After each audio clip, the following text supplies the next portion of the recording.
Jenny van Vrede Homestead af. Ek wil vandag net vir julle een van ons toevoegings wys wat ek gemaak het vir die Kersmarkte en dit sal volgende jaar ook beskikbaar wees op ons shop.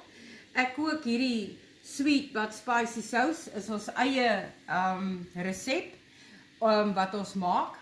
En alles is vars. Ons chilies is vars, ons knoffel wat ons insit is vars, ons gebruik vars gemmer, ons gebruik ons eie vars suurlemoene om dit te maak. Al wat ons koop is suiker en dan 'n bietjie van die spices wat ek het in ons winkel wat ek ook bysit. Dit word redelik goed gekook, baie goed gekook en dan word dit gebottel vuurwarm en alles is gesteriliseer.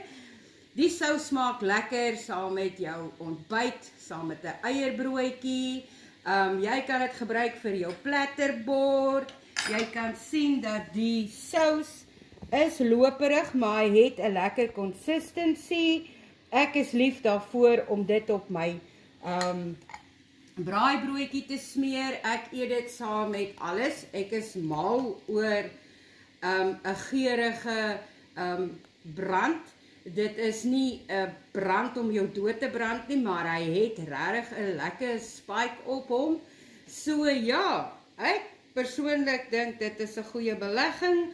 Ek sit vir jou 'n lepeltjie in, dis klaar mooi vir Kersfeestafel, dis klaar mooi vir 'n kaasbord, of vir 'n vleisbord, of net vir 'n crackerbord.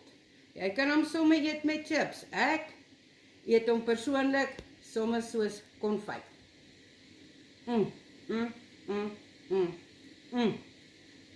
Die unieke smaak wat Matty fenugreek seeds aan hierdie sous gee, is onbeskryflik.